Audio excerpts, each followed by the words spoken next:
Bonjour chère Luciole, aujourd'hui je voudrais partager avec vous une histoire qui s'est passée au refuge, j'ai envie de l'appeler le refuge de l'éveil, le refuge où je viens amener ma magie personnelle, là où tout le monde vient amener sa magie, j'amène aussi la mienne qui est un peu plus atypique peut-être. Et si vous avez déjà entendu les audios précédents qui parlaient de ces sujets-là, j'ai commencé à accompagner avec notamment 2 bénévoles du refuge un chien qui s'appelle Rex. Et hier, je sentais que c'était le moment pour revenir faire un travail un peu plus en profondeur avec lui, parce que j'avais été comme, alors je vais dire mise à l'écart, mais c'est pas mise à l'écart par les gens. C'est-à-dire que c'est pas les gens du coin qui m'ont dit Sabrina, t'arrêtes de travailler avec Rex. C'est que moi je suis venue apporter une première chose, ça a fait bouger les lignes, ça a fait bouger les cordes au niveau énergétique. Il y a eu beaucoup de choses qui se sont mises en place. Et à ce moment-là, c'est comme s'il fallait que je prenne une distance pour pouvoir mieux observer. Observer ce qui se joue, observer chacun, que ce soit les bénévoles qui sont là et qui tournent autour de Rex d'une façon ou d'une autre, que ce soit les salariés du refuge, que ce soit les potentiels adoptants, donc les gens qui viennent visiter les animaux au refuge et qui passent devant son box. Donc c'est comme si moi j'avais un temps d'observation dans lequel on me disait mais en fait là t'as rien à faire. Là il faut rien faire, il faut que tu laisses faire. Il faut que tu laisses faire certaines choses. Sans que je sache pourquoi, mais moi maintenant j'ai l'habitude, je fais confiance, donc hop, je me mets en retrait, je fais autre chose. Il y a beaucoup d'autres animaux ici qui sont à accompagner. Et c'est comme si hier ça me disait allez c'est bon, maintenant on revient vers Rex et cette fois-ci on fait bouger les choses. On prend les choses en main parce que le temps qui s'est passé depuis la dernière fois a permis de faire naître plein de choses qui vont faire bouger exactement ce qui doit bouger chez chacun des intervenants ici présents, moi y compris. Et donc hier, alors que j'étais en train de rejoindre une des bénévoles qui est très proche de Rex, qui était en train de passer du temps juste à côté de lui, comme ça, à essayer d'être pleinement présente, comme j'avais pu l'inviter à faire et lui montrer, lui expliquer voilà, on va dire la base pour pouvoir pratiquer cette pleine présence avec lui. Je me mets du coup à la rejoindre et puis moi aussi du coup je me mets ici pleinement présente avec Rex. Et je m'aperçois que pour lui c'est vraiment difficile et qu'en effet depuis la dernière fois, comme je m'en rendais compte pendant ce laps de temps où je ne suis pas intervenue, je me suis rendu compte qu'on l'avait comme un peu perdu. C'est-à-dire que comme si tous les bénéfices qu'il avait pu obtenir de la pleine présence, c'est-à-dire que maintenant, dès qu'il nous voyait arriver, dès qu'on se posait, il se posait aussi. Lui qui avant ne pouvait absolument jamais s'asseoir ou s'allonger dans son box, lui qui était toujours en train de tourner en rond, tout le temps, stéréotypie, mode on. Et là, en effet, il tournait, et il n'arrivait pas à s'arrêter de tourner. Du coup, pour moi ici, le fait d'écouter son rythme, comme je l'expliquais à cette bénévole, c'est que du coup, on n'allait pas forcer la pleine présence. C'est comme si nous, avec notre pleine présence, on était à un bout et que lui, il était en grand écart à l'autre extrême. C'est, je peux pas me poser en fait, c'est trop intense pour moi. Regarde en fait, je peux pas, je ne t'entends pas, je ne sens même pas ce que tu me proposes ici, je suis pas disponible. Et donc à ce moment-là, moi je suis montée un peu dans mon activité mentale, un tout petit peu, mais comme pour le rejoindre, comme pour que le grand écart soit moins important. Et du coup à ce moment-là, qu'est-ce qui se passe ?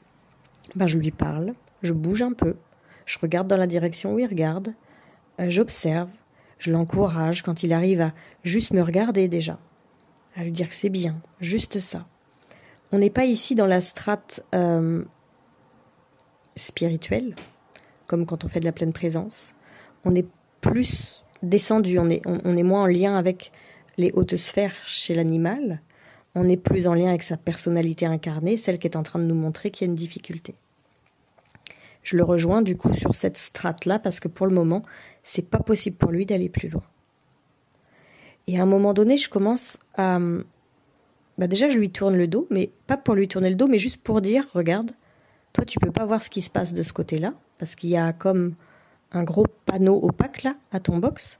Donc moi, en fait, je me positionne ici, je suis à la sortie de ton box, et je me positionne à regarder dans ce sens et je suis ton regard. Je vois bien qu'ici, pour toi, c'est très anxiogène d'entendre qu'il y a des gens qui arrivent, qu'il y a quelque chose, il y a une activité qui se passe, et de ne pas pouvoir avoir la vue dessus. Donc moi, ce que je te propose ici, c'est d'être tes yeux. Et donc, dès que tu vas regarder dans cette direction sans pouvoir voir, à cause de ce panneau, je vais te dire ce qui se passe. Comme ça, tu sais que déjà, tu n'es pas en danger. Après, tu as bien envie de savoir ce qui se passe parce que tu es un chien de garde, entre guillemets, et que j'ai bien compris la dernière fois quand tu me l'as dit, que tu avais besoin de veiller sur le refuge, veiller sur le lieu, sur les animaux et sur les humains. Mais là, c'est pas possible, donc en fait, je vais être la gardienne. Et donc à ce moment-là, au début, ça passe bien. Ça lui fait du bien. Et à un moment donné, moi, je sens que j'arrive plus trop à être là. C'est comme si ça me tirait un peu. J'étais fatiguée et je suis en train de me dire « Ouais, mais c'est normal, Sabrina, ça fait déjà 1 heure que tu fais de la pleine présence avec différents chiens là dans le refuge. Ça rince bien, en fait, hein, quand on se met en pleine présence. Bah, justement, cette douche du présent, elle vient comme chercher les fonds de tiroir qu'on a pour les nettoyer. Et donc, il y a de la circulation énergétique qui se fait, des anciennes choses qui remontent à la surface. Et donc, bah, c'est fatigant, tout simplement. Ça peut être fatigant. Aussi parce que du coup, on peut se rendre compte qu'on est fatigué, ce qu'on ne savait pas avant, quand on était plutôt à courir à gauche à droite. On se dit, waouh, en fait, mon corps est fatigué. Mais à ce moment-là, en fait, j'entends comme Rex qui me parle dans ma tête, là, et qui me dit, personne ne veut être avec moi, en fait. Comme si le fait que je me déconnecte de lui disait, bah, tu vois, t'as même pas envie d'être avec moi. Et là, je me fais, oh, ok. En fait, ici, c'est pas ma fatigue que je sens. C'est ce que je croyais. Mais en fait, c'est ce que Rex vient générer chez moi. C'est-à-dire, là, c'est un parfait exemple pour nous montrer comment notre champ énergétique et ce qu'on transporte à l'intérieur de celui-ci vient agir sur l'extérieur. C'est que lui, il porte à l'intérieur de son champ énergétique, personne n'a envie d'être avec moi, en fait. Personne ne veut rester avec moi. Il a ça dans son histoire. Et à ce moment-là, c'est ça qui est en train de bouger quand moi, je me mets en lien avec lui. Pourquoi ? Parce que j'ai quelque chose de similaire dans mon histoire. Et du coup, comme lui, il aimait ça, moi, je le ressens. Et à ce moment-là, je ne suis pas pleinement moi-même. Je suis comme investie des énergies qu'il envoie sur moi. Il est tellement persuadé que l'extérieur n'a pas envie de rester avec lui-même, avec lui, que du coup, c'est ce qui se passe. C'est-à-dire que moi, je commence à faiblir et à me dire, oh, bah, je reste pas avec lui. En fait, je suis trop fatiguée. Je vais aller faire autre chose. Je sais pas. Jusqu'au moment où je me dis, oh, stop. Ça, c'est pas moi. Je me tourne vers lui. Je change ma position intérieurement. Je n'ai pas besoin de lui parler à voix haute. Je lui dis, ok, j'entends ce que tu as dit. Et ça, c'est pas vrai. Je lui dis, si moi, là, je commence à partir un peu, c'est parce que je suis fatiguée, parce que j'ai déjà fait pas mal de choses ici, mais je suis quand même disponible pour toi. Et à ce moment-là, la fatigue commence à s'évaporer. Le chien commence à me regarder davantage. Je commence à lui dire « ouais, bien », parce qu'il commence à marquer une demi-seconde d'arrêt quand il arrive juste devant moi dans le coin de son box, alors qu'autrement, il continue à tourner. Et à ce moment-là, ce que j'entends, c'est le même message que celui qui m'a déjà envoyé la première fois que j'ai travaillé avec lui, où il m'a dit « en fait, Sabrina, si tu veux m'accompagner », alors c'est pas lui qui me dit, il est pas en train de me parler dans ma tête, mais moi j'ai le téléchargement en fait, hein, c'est une information énergétique et après quand je l'ouvre, je vois ce qu'il y a derrière. La première fois c'était Sabrina, si tu veux m'accompagner, il va falloir que tu ailles voir encore les racines qui restent là de ton lien au monde médical, où tu penses que les médecins sont dangereux. Parce que moi ce que j'ai besoin d'aller accompagner en tant que Rex là, c'est le fait que les vétérinaires c'est dangereux d'aller les voir. Et du coup à ce moment-là, moi j'ai pu faire mon travail en amont, aller libérer ce que j'avais besoin de libérer sur ces sujets-là. Et du coup, sans même que j'ai besoin d'aller libérer quelque chose chez Rex, juste le fait de lui faire un soin énergétique dont il avait besoin à ce moment-là, c'est comme si la nouvelle énergie que je portais est allée nettoyer, entre guillemets, informer l'énergie qui disait en lui avant ça, les vétérinaires sont dangereux. Puisqu'en fait, moi, j'avais réussi à me départir de ça, ça montrait comme une notice, comme l'exemple, entre guillemets, à son champ énergétique pour dire « ah ok, ici, on peut s'en départir ». Et du coup, à travers le soin énergétique, il s'est libéré d'une partie de ça. Peut-être pas complètement, ça je ne sais pas, pour le moment le sujet n'est pas revenu. Mais en tous les cas, ça a changé tellement les choses que comme par hasard, Il y a eu toute cette histoire que j'ai peut-être déjà racontée, je ne sais plus, où en fait, il n'a pas eu besoin d'aller chez le vétérinaire comme c'était prévu. Il devait aller juste pour un vaccin, pour un rappel. Lui qui est terrorisé, qui était terrorisé par le vétérinaire, qui a été traumatisé, où le vétérinaire, à un moment donné, a été obligé de s'asseoir carrément sur lui pour l'immobiliser, pour lui faire un soin et compagnie. Et du coup, on a pu à ce moment-là, pour la première fois, faire venir, entre guillemets, le soin vétérinaire au refuge. Et ce chien a pu être vacciné par quelqu'un qu'il connaissait. C'était pas le vétérinaire. Et dans un endroit qu'il connaissait. Et avec des caresses, des balades, des saucisses, tout ce qu'il fallait pour que ça se passe bien. Du coup, je connaissais sa façon de me parler, on va dire, sa façon particulière à lui de venir m'informer que j'avais quelque chose en moi, qu'il fallait que j'aille voir si je voulais pouvoir l'aider lui. Et c'est là que je trouve ça formidable, c'est qu'en fait, c'est vraiment une danse entre l'humain et l'animal. C'est pas moi qui sauve l'animal, c'est pas l'animal qui me sauve, il n'y a pas de ce genre de choses. C'est pas moi qui guéris l'animal, c'est pas l'animal qui me guérit. C'est vraiment une danse intelligente entre nous, entre nos cœurs, qui fait que j'arrive à entendre, j'arrive à comprendre ce message-là. Il me dit, moi, il y a ça chez moi, mais pour le moment, il y a aussi ça chez toi encore. Et du coup, on va pas pouvoir faire grand-chose. À ce moment-là, plutôt que de vouloir aller aider l'animal sur ce sujet, ce que je dois faire, c'est que l'animal m'a aidé en me montrant que j'avais ça chez moi. Et ce que je dois faire ici, c'est d'aller m'occuper de ça.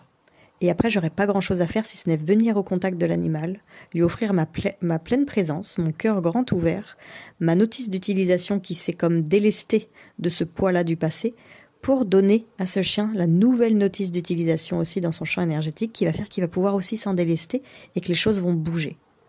Ce qu'il est venu me montrer ici, c'est que c'était encore présent chez moi, ce truc de, en fait, les gens veulent pas être avec moi. Je suis comme un peu chassée, je suis comme un peu mise à l'écart. Blessure de rejet. Alors je la connais bien, j'ai travaillé bon nombre de fois, j'ai libéré énormément de choses, mais ça m'étonne absolument pas qu'il reste encore des racines ici, qui sont déjà en train de bouger depuis hier où j'ai entendu son message. Donc moi je sais que je vais m'occuper de ça. Et c'est ce que je lui ai dit. Je lui ai dit, ok, merci là, de m'avoir montré ça. Je vais aller voir. Tu fais bouger les lignes en fait en me le montrant, c'est comme si tu mettais encore ce sujet-là un peu plus à la surface pour que ça devienne un petit peu plus conscient, pour que je puisse le sentir dans mon corps, dans mes émotions, dans mes pensées, pour voir de quoi il s'agit ici et que je puisse aller libérer tout ça, tout cet espace. Et une fois que cet espace va être libre, moi quand je vais arriver, cet espace libre sera exactement le terreau de sécurité dont tu as besoin pour que toi tu puisses venir t'y libérer. Donc ça, c'est ce qui a commencé à se mettre en place à travers la préparation, on va dire, juste avec le fait d'être pleinement présent avec lui. Et puis après, du coup, pour la première fois, moi j'ai proposé du coup aux deux bénévoles qui étaient là avec moi et qui ont habitude de m'accompagner quand on travaille avec Rex, je leur ai proposé une option que je n'avais pas proposée jusqu'alors, c'était de faire une traduction de sagesse animale pour Rex, mais ici, en direct au refuge, pour voir comment il va réagir, puisque j'avais déjà fait une séance de ce genre-là, mais à distance, depuis chez moi.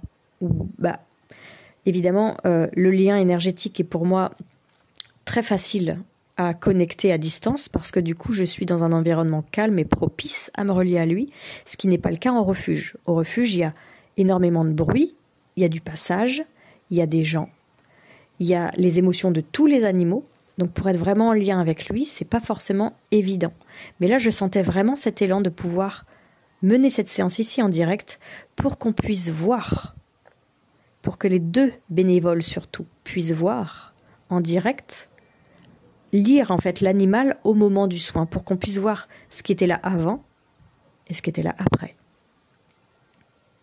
Et en effet, l'animal, dans toute sa splendeur, nous a montré comment il vivait le soin.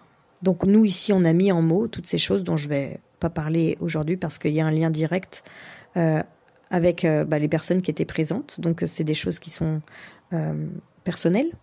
Mais en tout cas, le chien a pu nous montrer au début son agitation, le fait qu'il tournait en rond, le fait qu'il essayait de fuir quelque chose, de dire il y a un truc ici, je n'arrive pas à m'en départir. Je suis habitée d'une émotion, d'une énergie qui est désagréable, qui me fait ça, ça et ça dans le corps. Donc on est allé nommer toutes ces choses-là. Il avait besoin de nous dire ce qui se passait pour lui, en lien avec un événement du passé, et aussi en lien avec quelque chose qui appartenait du coup à une des bénévoles ici présentes. Et plus on avançait et qu'on se rapprochait du problème, plus il foutait le dawa dans son box. Il prenait ses gamelles, il les retournait, il les lançait, il les faisait rouler par terre, l'inox contre le béton qui faisait un bruit pas possible. Alors on sait que des fois, quand il est pas bien, il fait des choses comme ça, mais là c'est vraiment à outrance. Autant on a eu l'habitude de le voir poser à des moments où on est allé l'accompagner sur de la pleine présence, autant là il pouvait pas se poser. De toute façon, quand je me suis connectée à sa sagesse et que j'ai demandé si c'était de la pleine présence dont il avait besoin, c'était pas possible. C'était en effet juste la traduction, il avait besoin de se sentir compris, de pouvoir vider son sac, et que ce qui était à la personne, donc une des bénévoles qui était avec moi présente, ce qui était à la personne soit nommé, pour que la personne puisse faire un genre de « waouh, ok, je comprends », un genre de « eureka », un genre d'ouverture de conscience, et que du coup elle se mette en chemin, même si elle ne fait rien pour l'instant, au moins il y a ce « ah ok, il y a des choses ici à l'intérieur, je les comprends, je sens le lien ». Et ce chien est allé chercher en profondeur chez cette jeune femme. Je n'ai jamais vu une séance qui va aussi vite dès la première fois, et en plus dans un contexte comme celui du refuge, où il va chercher les choses de façon très aiguisée, très précise, comme un horloger. Tac, tac, tac. Sabrina, tu dis ça, Sabrina, tu dis ça, et Sabrina, tu dis ça. Et là, ça fait pim, pam, poum. Non, je t'ai plus, la coupe est pleine, c'est bon, je comprends. Au fur et à mesure qu'on était en train de nommer, le chien commençait à se poser. Il arrivait toujours pas à être assis ou couché, mais déjà il arrêtait de faire voler son écuelle dans tous les sens, et il arrêtait de tourner en rond. Il me regardait, il nous regardait chacune à notre tour, il arrêtait de bouger. Jusqu'à la phase finale, où après en effet avoir questionné la bénévole et lui demander « est-ce que tu veux bien qu'on aille plus loin ?» Parce que là, Rex nous invite, en fait, il nous montre ici qu'il y a un lien avec un événement que tu as vécu ici au refuge avec un autre chien, et qu'aujourd'hui tu as peur de revivre cet événement avec Rex, et que du coup tu fais comme projeter quelque chose sur lui, et sur d'autres chiens aussi ici, qui l'empêche lui de pouvoir être juste lui. Il est comme moi j'ai été l'outil, entre guillemets, du champ énergétique de Rex tout à l'heure, il est lui aussi du coup l'outil du champ énergétique de cette personne-là. Sans culpabilité, parce qu'en fait, ça marche comme ça pour tout le monde. C'est tout le monde avec tout le monde, les enfants avec les parents, les collègues entre eux, les maris avec les femmes, les animaux avec les humains. On est tous en fait en lien les uns avec les autres et on n'est jamais pleinement nous-mêmes, en tout cas jusqu'au moment où on s'ancre tellement qu'on est nous-mêmes, qu'on commence à se sentir au moment où on n'est pas nous-mêmes et où on peut changer, réorienter pour que chacun puisse retrouver sa verticalité et sa responsabilité. Et donc du coup à ce moment-là, la jeune femme est ok qu'on aille voir plus loin. Donc qu'est-ce qui se passe à ce moment-là ? Le chien commence à se poser davantage et nous dit il y a une cause encore plus ancienne, c'est-à-dire que cet événement qui s'est passé ici au refuge avec ce chien et qui est toujours présent dans la mémoire de cette jeune femme, ça n'est pas l'événement initial chez elle. Il y a autre chose et il faut qu'on nomme cette autre chose dès aujourd'hui. C'est très rare qu'on va dans le passé dès la première séance, surtout sur un passé comme celui-ci. Et à ce moment-là, je demande à la jeune femme qui me dit « c'est ok, on y va ». Et c'est là qu'on le nomme. On nomme ce passé, on nomme cette origine.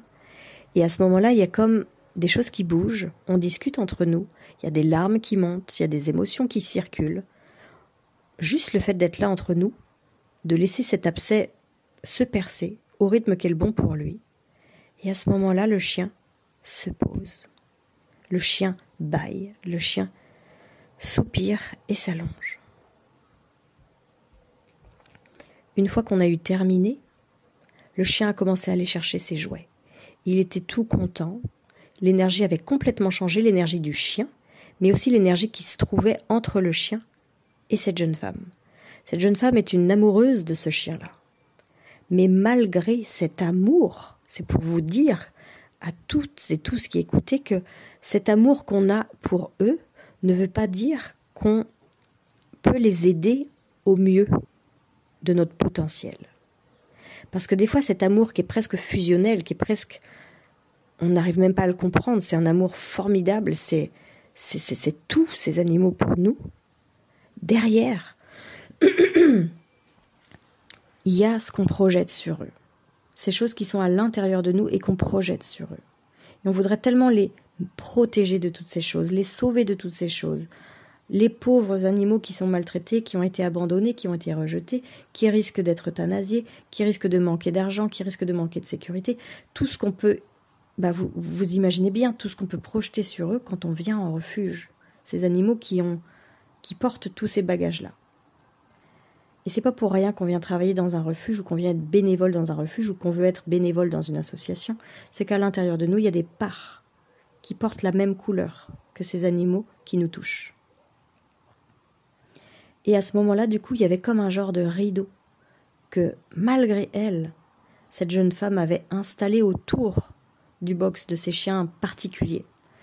Un genre de rideau qui dit « venez pas ici, en fait. Venez pas les voir parce que vous allez pas les comprendre, vous allez leur faire du mal, vous allez les maltraiter et après ça va mal finir et il va se passer ça. Et moi, j'ai pas envie qu'il se passe ça parce que j'ai déjà vécu ça et ça, c'est horrible. » Donc juste en acceptant d'aller voir le « ça, c'est horrible et j'ai déjà vécu ça », juste en acceptant ici de mettre une petite touche d'amour avec la présence, de dire « regarde, tu vois, il s'est passé ça quelque part dans ta vie et aujourd'hui, ce que tu es en train de vivre ici avec ce chien, c'est une redite inconsciente. » Parce que tant qu'on n'est pas allé libérer ces parts à l'intérieur de nous, elles se rejouent inconsciemment à l'extérieur. Pas pour nous enquiquiner, nous mettre des bâtons dans les roues et nous pourrir la vie, mais pour nous montrer, par cet effet reflet, cet effet miroir, qu'on porte ces choses-là à l'intérieur de nous, et que si on veut se sentir bien, on doit aller les voir, on doit aller les visiter, on doit aller les libérer. Au lieu d'essayer de chercher à tout prix d'agir à l'extérieur. Et du coup, il y a vraiment eu un changement sur le chien et sur l'énergie de la zone où se trouve le chien. Et je pense qu'il va y avoir un gros changement au niveau du refuge complet. Parce qu'on ne se rend pas compte en fait de l'impact qu'on a sur les gens, sur les animaux, sur les lieux. Et si on pouvait faire ça avec chacune des personnes qui vient ici, dans ce refuge, chacun des animaux ici dans ce refuge, je vous assure qu'il se passerait des choses phénoménales à l'extérieur. J'en suis persuadée. Et c'est ce que nous, on va faire à notre rythme et dans notre champ des possibles. Voilà, comme ça, au cas par cas, selon ce qui va se présenter. Et c'est pour ça que ça me fait rire, mais j'ai envie d'appeler ces histoires qui parlent du refuge, le refuge de l'éveil. Parce que c'est comme si je venais apporter cette particularité qui est la mienne, de pouvoir, quelque part, éveiller les gens qui, pour le moment, sont encore là où moi j'étais aussi il y a une vingtaine d'années. Quand on est emprisonné de ce monde et qu'on n'a pas encore complètement les notices de l'univers, j'ai envie de dire, les lois de l'univers. Parce qu'il y a les lois que l'homme fait, mais, encore une fois, c'est agir à l'extérieur. Les lois de l'univers, elles sont là à l'intérieur de nous, et quand on les connaît, et qu'on s'en sert, waouh! Ce qui se passe comme changement, c'est exponentiel. Au niveau du bien-être de chacun, au niveau des émotions qui nous dérangent chez chacun, au niveau de la communication, au niveau d'apporter une énergie nouvelle dans un lieu, de faire monter les vibrations, parce qu'ici, en fait, on vient comme percer les abcès qui sont les vibrations basses. Et donc, si on vire les émotions basses, on commence à vibrer un peu plus haut. Et si moi je vibre plus haut et que je viens dans ce lieu, je vais le faire vibrer plus haut. Et si j'aide un animal qui vibrait bas, à libérer quelque chose qui vibrait bas chez lui, il va vibrer plus haut. Et forcément, il va porter les autres animaux, le lieu et les personnes avec qui il rentre en lien, à vibrer plus haut. Vous voyez, on est tous en lien, on est tous des vases communicants. Donc chaque petit pas que chacun fait, si je fais l'effort quand j'arrive dans un refuge, de me dire, ok, mon marasme, je le laisse de côté.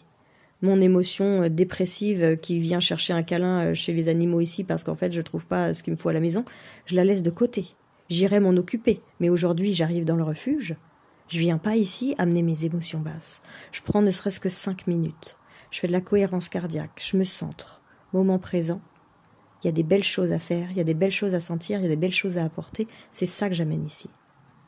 Ça va être complètement différent que si j'arrive ici, que j'ai eu une matinée de merde, que mon chef m'a fait chier, que je me suis fâchée avec mes gosses, que je viens ici parce qu'en fait, il y a bien que les animaux qui me comprennent et puis je vais leur faire un câlin et puis ça va me faire du bien. Non, eux, ils ont besoin. Eux, ils ont besoin.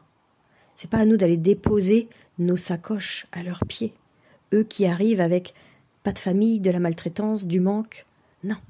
Donc si chacun prend le temps de se responsabiliser sur ce qui lui appartient, il va permettre de faire bénéficier au lieu dans lequel il vient, et un refuge ici, mais ça peut être n'importe où, ça peut être d'aller à une réunion de travail, ça peut être aller voir son papy ou sa mamie à l'EHPAD, j'en sais rien.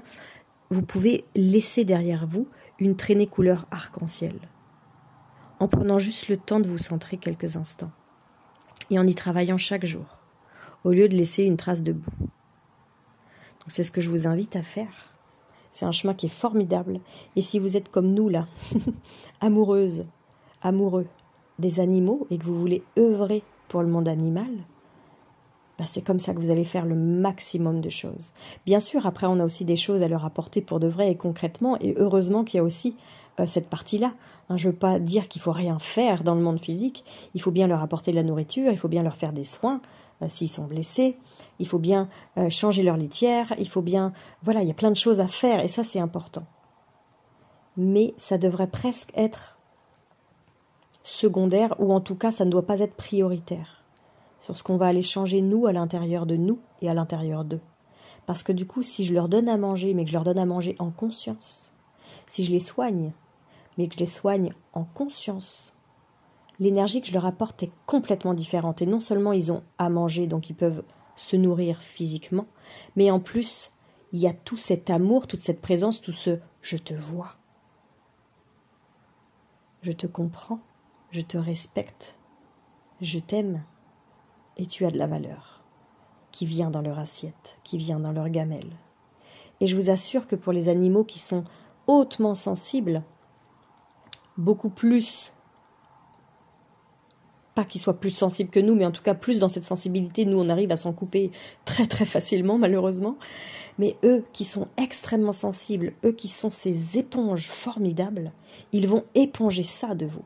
Ils vont pas éponger le « oh putain merde, il n'y a pas assez à manger, oh puis je vais lui donner ça, puis il faut que j'aille vite parce que de toute façon j'ai pas le temps, puis ça, puis ça, puis ça, puis ça, puis ça. » Mon Dieu, ils vont éponger. Oh, elle me regarde quand elle me sert. Elle prend le temps de me regarder, elle prend le temps de faire mon assiette. Elle n'est pas en train de prendre une poignée de croquettes et de me la balancer. Elle n'est pas en train de me prendre un truc dégueulasse et de me dire « ah tiens, regarde, mange ça, puis ça pue, c'est dégueulasse, mais c'est pas grave, de toute façon, il n'y a que ça pour toi. » Elle est en train de m'ouvrir une boîte de thon parce que je suis importante, en fait. J'arrive pas à prendre mon médicament, mais elle me dit que si je le prends pas, je vais mourir. Mais moi, je m'en fous de mourir, en fait. Mais elle me dit que non, que je suis importante, que j'ai quelque chose à faire, que j'ai quelque chose à apporter aussi sur cette terre, que je vais avoir du plaisir à un moment donné dans une famille, parce qu'il y a une famille qui va vouloir de moi. Elle est en train de me dire ça, la dame. Et elle veut tellement me le prouver qu'elle va ouvrir une boîte de thon pour moi. Elle n'est pas en train de dire « bah oui, mais ça va gaspiller, on n'a pas beaucoup ». Non, elle est en train de dire « en fait, il faut qu'elle prenne son médicament et il faut qu'elle mange. Donc je lui offre ». Vous savez, pour un chat, ça fait toute la différence. Là, je parle d'un chat parce que c'est un chat que j'ai en tête. Mais ça fait toute la différence. Et c'est pour ça qu'il faut nous, autant qu'on le peut, il faut qu'on travaille sur nous parce que je vois les agents animaliers quand ils sont au refuge. Ils ont tellement de choses à faire.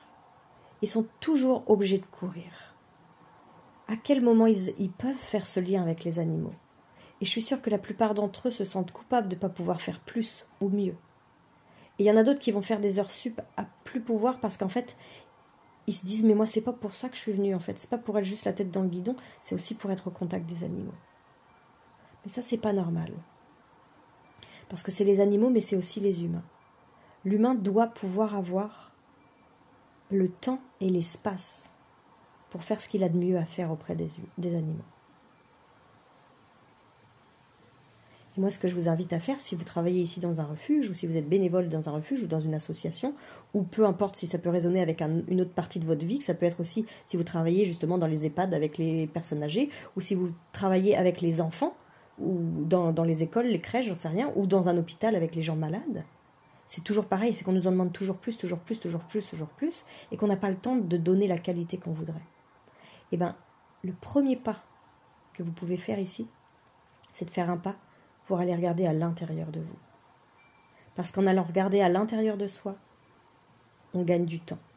on a l'impression qu'on en perd, on se dit, ouais, mais en fait, Sabrina, c'est bien mignon, mais j'ai pas le temps de faire ça. C'est du temps perdu pour pouvoir en gagner. Et quand on aura ce temps gagné, ce ne sera pas pour pouvoir encore se mettre sur les épaules plus d'administratif, plus de rangement, plus de ceci, plus de cela. Ce sera pour être en lien avec les animaux, depuis cet endroit qu'on aura libéré en nous et qui va faire toute la différence pour eux. Alors en espérant que ça vous inspire, je vous souhaite à toutes et à tous une belle continuation et je vous dis à bientôt.